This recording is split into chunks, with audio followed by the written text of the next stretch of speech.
하나님의 말씀은 빌레몬서 계속 보겠습니다. 빌레몬서 지난 시간에 1절로 7절 말씀 같이 은혜 나눴습니다. 오늘은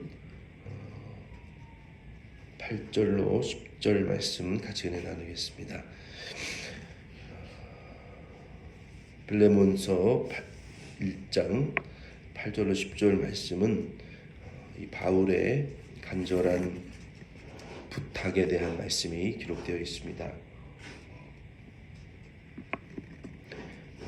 바울이 이 편지를 빌레몬에게 썼습니다. 그래서 빌레몬에게 이 편지를 쓰면서 빌레몬에게 간절한 부탁을 하는 내용이, 그리고 빌레몬을 통해서 그 빌레몬의 가정교회에 모이는 성도들에게, 관련된 성도들에게도 특별히 특정 인물인 오네시모에 대해서 간절한 부탁을 바울이 지금 하고 있습니다. 그 부탁의 내용을 오늘 함께 말씀의 은혜를 나누기로 원합니다. 8절로 10절 말씀에 보면은, 먼저 8절로 9절에 보면은 바울은 대사도였습니다. 그때 그 12제자의 수에 마띠아라는 사람이 가룟 유다를 대신해서 제비뽑기로 뽑혔어요. 그러나 제비뽑기는 그냥 인간의 그 한 가지 수단이었고, 하나님의 섭리는 마띠아를 뽑은 것이 아니라 가룟 유다 대신에 12제자의 바울을 세우시는 것이 예수님의 뜻이었어요. 그래서 성령 하나님께서 바울에게 나타나셨고, 또 예수 그리스도께서 나타나셨어요.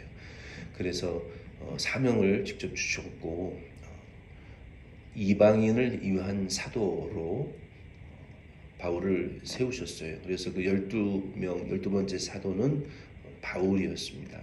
바울은 이와 같이 12사도였고, 중에 한 사람이었고, 사도였고, 특히 빌레몬의 복음의 영적인 아비였어요. 영적인 스승. 그래서 우리가 일만 스승이 있으되 우리 그리스도 안에서 우리는 한 스승만 있어야 돼요. 성도들에게 영적 아비와 같은 스승은 한 사람이어야 됩니다. 우리가 아버지가 하나이듯이 한아버지에게 양육을 받는 것이 그것이 성경적인 거예요. 그래서 이 빌레몬의 영적인 스승이요 아비는 사도 바울이었어요. 물론 영적 우리 아버지는 한 분 하나님 아버지시죠. 그와 같은 권위를 가지고 있는 바울이었지만, 오늘 여기 8절로 10절에 보면은 그 권위를 다 내려놓고 빌레몬에게 지금 부탁을 하고 있는 말씀이에요. 그 말씀의 내용은 이와 같습니다. 이러므로 내가 그리스도 안에서 아주 담대하게 내게 마땅한 일로 명할 수도 있으나 도리어 사랑으로서 간구하노라. 나이가 많은 나 바울은 지금 또 예수 그리스도를 위하여 갇힌 자 되어. 바울이 이와 같이 명령하고 직접적인 권면을 할 수 있는 권위가 있었지만, 바울은 빌레몬에게 사랑으로 내가 호소한다, 내가 사랑의 간구로 부탁한다라고 이 편지에 썼어요. 자신은 또 나이가 많아 지금 씀에도 불구하고 옥에 지금 갇혀 있어요. 옥에 갇혀서 아주 불편한 상태에서 예수의 복음 때문에 지금 고난을 내가 당하고 있는 상태에서, 내가 그리스도를 위해서 지금 종과 노예와 같은 고난을 당하고 있는 상태에서 내가 사도의 권위와 너의 영적인 유일한 아버지로서 권위가 있지만 너에게 사랑의 호소로 간절히 부탁하는 일이 있다라고 이 내용을 소개하고 있습니다. 바울은 이와 같이 매우 어려운 부탁을 빌레몬에게 하고 있는 거예요. 바울이 이와 같이 빌레몬에게 호소하고 있는 이유는, 그 이유가 바울이 여기 8절로 9절에 보면은 빌레몬이 바울에게 먼저 큰 사랑의 빚을 받았어요. 그러니까 바울이 빌레몬이 먼저 바울에게 사랑의 빚을 졌어요. 성경은 빚을 지지 말라고 말씀하고 있어요. 그런데 유일하게 한 가지 빚을 져도 된다라고 하는 것은 사랑의 빚은 져도 된다라고 말하고 있어요. 우리가 돈을 빌리고 또 빌려주고 그거는 우리가 되도록이면 성경에서는 하지 말라고 말씀하셨거든요. 그런데 빚 져도 되는 것 중에 사랑의 빚은 져도 된다라고 말했어요. 그 사랑의 빚이라는 것은 예를 들면 이제 바울과 빌레몬의 관계에서 빌레몬이 처음에 예수를 몰랐을 때 바울을 통해서 예수를 믿게 되었어요. 이게 사랑의 빚인 거예요. 빌레몬이 누구를 통해서 전도받았어요? 바울을 통해서 예수 믿었어요. 그러니까 나에게 복음 전해준 사람은 나는 그 사람에게 그 사랑의 빚을 진 거예요. 우리 성도들은 사실 다 영원한 예수님에게 사랑의 빚을 진 자들이잖아요. 근데 우리가 먼저 그 빚진 자예요. 그래서 그 빚은 져도 되고 갚아야 되는 의무가 있어요. 우리가 예수에게 빚을 졌으니까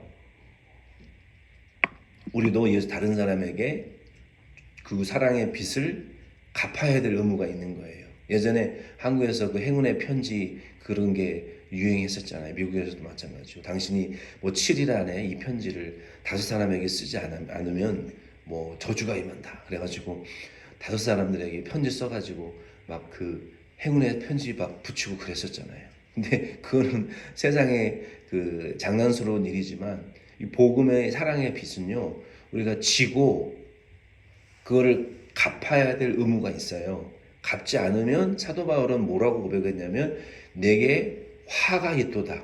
내가 구원받고 그 사랑의 빚을 전하지 않으면 이 저주가 있다, 화가 있다라고 바울은 말했어요. 그래서 빚은 이건 갚지 않으면 이 저주가 임한다, 화가 임한다라고 바울이 말했기 때문에 이 전도는 해도 되고 안 해도 되는 것이 아니라 안 하면 안 되는 거라는 거예요.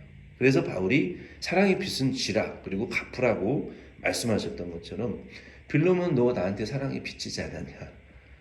너 내가 예수 전했고 네가 예수 믿고 네가 나의 속을 오죽이 썩혔냐? 그 얘기예요. 바울이 얘기가 표현 안 하지만 네가 예수 처음 믿을 때 그 서툴게 신앙생활 하면서 그리고 지금에 이르기까지 성장하기 전까지 너가 나에게 얼마나 많이 실수하고 말 실수도 하고 행동도 실수하고 믿음의 그 아주 유치한 그 삶의 모습들을 보고 내가 아들을 양육하듯이 빌레몬 너가 성장하기까지 걸음마 기어다니고 그리고 걸음마 단계 성숙하기 전까지 그 신앙생활을 하는 잘하기 전까지 빌레몬 너가 내 사랑의 빚을 많이 받고 양육받아서 지금 이 리더의 자리에 올라가기까지 내가 흘린 눈물과 간구가 얼마인지 네가 그렇게 성장하기까지 지금 너를 양육한 수고 내 사랑에 빚진 것을 너 기억하지 않느냐 바울이 내가 영적인 아비로서 너를 위해서 남몰래 흘리고 안타까워하고 애타하고 성장하고 성숙해져 믿음의 좀 진보를 이루어가기를 그렇게 장성하기를 그냥 아버지 마음으로서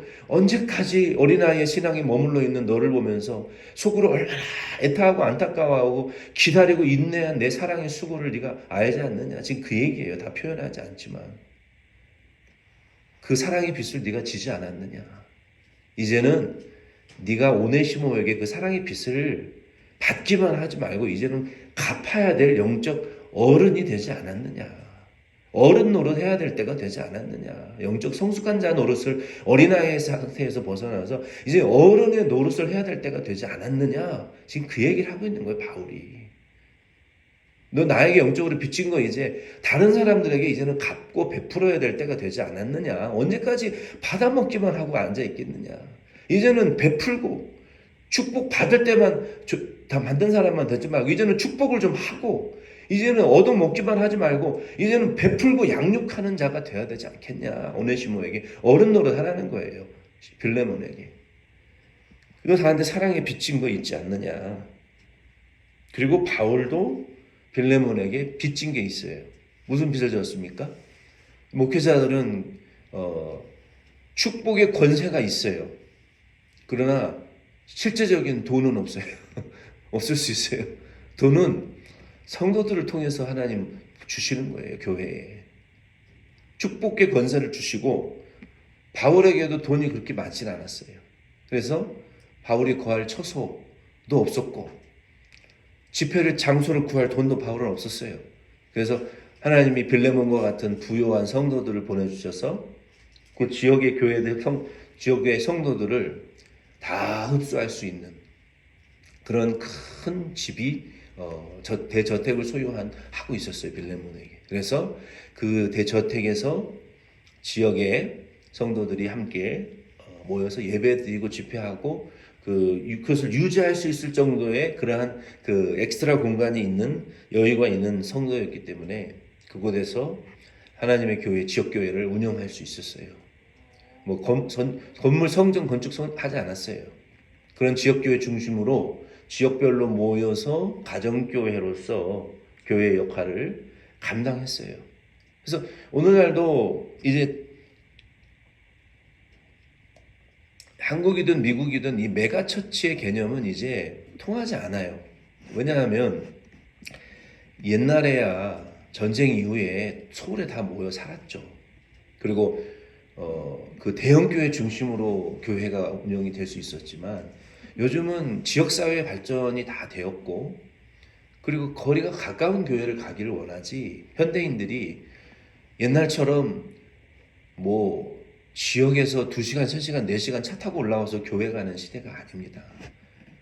그래서 한 교회에 몇만 명, 몇십만 명의 교회를 메가처치로서 그런 교회의 역할들은 이제 다 끝났어요. 각 지역의 중심의 교회로 이제는 운영되어지는 것이 현실입니다. 그래서 대형 교회들도 그 바람에 맞추어서 우리 이제 대형 교회 안 한다. 그렇게 선언하는 이유가 그리고 다 분립 개척시킨다. 그런 이유가 더 이상 성도들이 오지 않기 때문에 그래요. 한 교회에 수만 명의 교회들이 모이던 시대는 7, 80년대에 끝났어요. 한국 교회도 미국 교회도. 그래서 지역 중심의 교회들로 나갈 수밖에 없는 상황이에요. 현대인들이 그렇게 약삭 빠르기 때문에 그렇게 모이지 않습니다. 너무 바쁘고 또 그거 현실적인 것이 맞고 그래서 다시 성경적인 교회들로 돌아가는 것이 맞아요. 그래서 이 빌레몬의 교회에서 그렇게 지역교회 중심으로 신약 성경을 보세요. 다 지역교회, 거리 가까운 교회 중심으로 가정교회들을 세웠어요. 그리고 바울이 순회를 했고 베드로가 순회를 했고 또 대모임으로 모일 때는 확 모여서 집회하고 흩어져서 집 중심으로 모여서 또 교회를 모이는 그런 교회로 만들어져 갔다는 거예요. 저도 그런 교회를 하고 싶은 거예요. 지역 중심의 가정교회 중심의 교회로. 이런 능력이 있는 빌레몬이었기 때문에 바울도 빌레몬에게 그런 목회의 도움에 빚을 진 자예요. 그리고 이 빌레몬과 아비아, 아키포 이 세 가정이 바울의 목회에 이 물질적인 그 도움을 아주 많이 준 자예요. 그 지역을 전적으로 책임졌어요. 지역교회의 목회자와 같은 그리고 물질적인 모든 면을 다 책임지는 그런 이 봉사자였던 거예요. 그래서 이 빌레몬에게 바울도 빚을 지었습니다. 그래서 바울이 그 빌레몬에게 이런 사랑의 빚을 이제 지었고 받았고 또 사랑의 빚을 지었어요. 이러한 그 사랑의 호소, 이런 사랑의 관계 안에서 바울이 빌레몬에게 이 부탁을 지금 하고 있는 이야기가 무엇이냐면 이 오네시모라는 노예에 대한 것이었습니다. 이 오네시모가 그 빌레몬이 있던 지역의 이 노예였어요. 근데 무슨 이유에서간 그 빌레몬의 소유를 훔쳐가지고 도망쳤어요. 도망쳤는데 바울이 로마의 감옥에 있을 때 로마는 숨어들기 좋은 대도시였기 때문에 로마로 이제 흘러 도망쳐 온 것이죠. 근데 그 와중에 무슨 이유였던 간에 오네시모가 바울을 찾았든지 혹 바울이 그 빌레몬의 소식을 들으면서 오네시모에 대한 소식을 들었든지 노예 중에 하나 오네시모라는 사람이 자기의 소유를 훔쳐서 도망쳤다, 로마로 흘러 들어간 것 같다라는 소식을 듣고 연결이 되었어요. 오네시모와 바울이. 그래서 바울도 오네시모도 바울을 찾았던 것 같아요. 그래서 바울에게 복음을 듣고 예수 믿고 오네시모가 큰 은혜를 받았어요. 완전히 변화되어 버렸어요. 그 내용이 상세하게 기록되어 있지는 않지만 놀라운 극적인 변화가 일어났어요. 그래서 오네시모가 자기의 주인의 빌레몬을 알고 있는 바울을 떠나지 않고, 이건 상식적인 일이 비상식적인 일이거든요. 자기가 도망쳐 나온 주인을 아는 사람 곁에 왜 붙어 있겠어요? 언제든지 잡혀가서, 이 당시에 로마의 법은 죽일 수도 있었어요. 도망친 노예를, 주인이. 그럼에도 불구하고 바울이 감옥에 갇혀 있는데 바울을 떠나지 않고 정말 바울의 노예와 같이, 당시에 노예 제도가 있었으니까 바울의 그 노예와 같이 바울을 아침 저녁으로 밤낮으로 거의 24시간 붙어 있듯이 바울의 모든 것을 챙기는, 그리고 봉양하는, 정말 부모보다도 잘 섬기는 그런 이 종으로서의 정말 신실한 모습을 바울에게 보여준 거예요. 변화된 모습을 보여줬어요. 그리고 바울이 그 오네시모를 보았을 때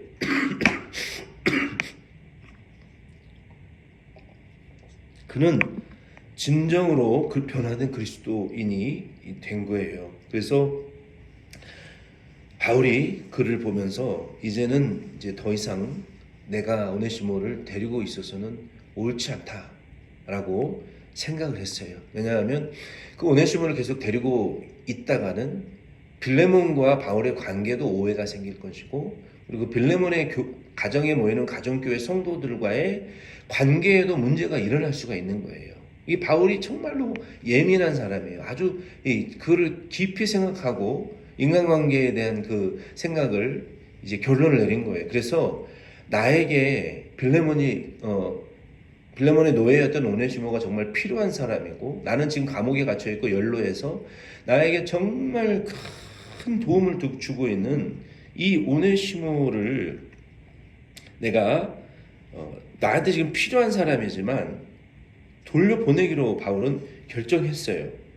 그래서 이 편지를 전달할 그 두기고와 빌레몬을 함께 돌려보내기로 결정했습니다. 골로새서 4장 7절로 9절 말씀에 보면은 두기고가 내 사정을 다 너희에게 알려주리니 그는 사랑받는 형제요 신실한 일꾼이요 주 안에서 함께 종이 된 자니라.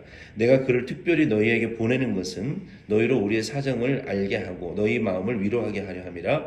신실하고 사랑을 받는 형제 오네시모를 함께 보내노니 그는 너희에게 온 사람이라. 그들이 여기에 일을 다 너희에게 알려주리라. 본문 12절에도 그렇게 말하고 있어요. 바울이 지금 이 오네시모를 대하는데 노예라고 하지 않고 우리의 형제라고 말하고 있고, 교회 간의 소식을 전해주는 일종의 그 메신저로서 이 오네시모를 대하면서 보낸다라고 말하고 있어요. 그리고 바울은 이 10절 말씀에 보면은 오네시모를 얼마나 귀하게 얘기를 하고 있냐면은 이렇게 말하고 있어요. 갇힌 자 중에 낳은 아들 오네시모를 위하여 내게 간구하노라. 여기 보면은 같은 자 중에 낳은 아들이라고 말하고 있어요. 이거는 노예를 향해서 내가 갇힌 자 중에 낳은 아들이라고 말하는 것은요, 이거는 굉장히 충격적인 그 선언이에요.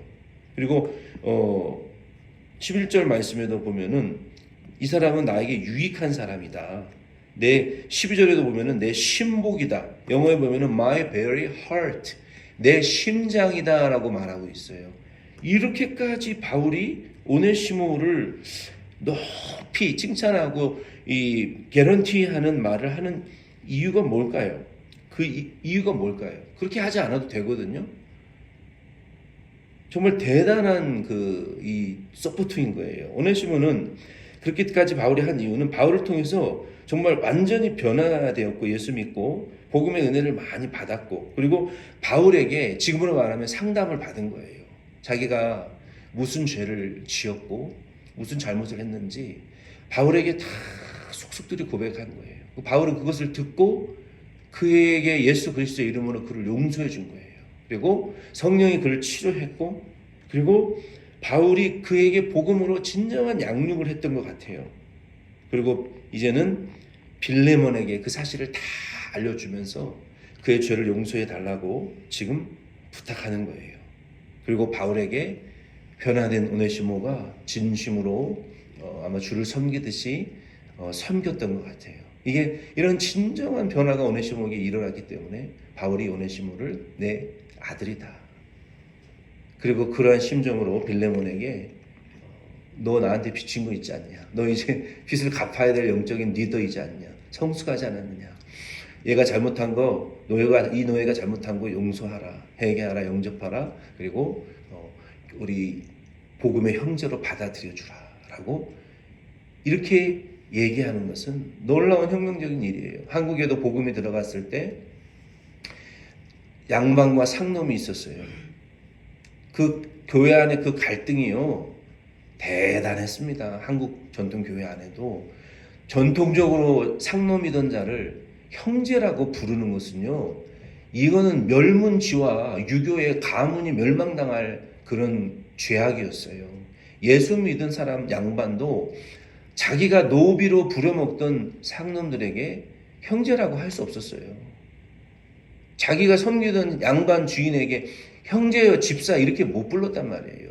이런 갈등이 한국 문화 뿌리 깊은 갈등이 지금까지도 해결이 안 되고 있는 부분들도 있습니다. 그런데 바울은 이 신분과 이 상념의 사회 상념 통념을 초월하는 이러한 이 혁명적인 복음을 오네시모와 빌레몬의 관계를 통해서 오늘 현대 교회에도 우리에게 인종 간의 차별, 사람과 관계의 차별 가운데에서도 이러한 혁명적인 복음을 실행할 것을 우리에게 부탁하고 있는 거예요. 그래서 오늘 이 말씀의 은혜를 깊이 묵상하시면서 또 하루 은혜 안에 사시기를 부탁을 드립니다.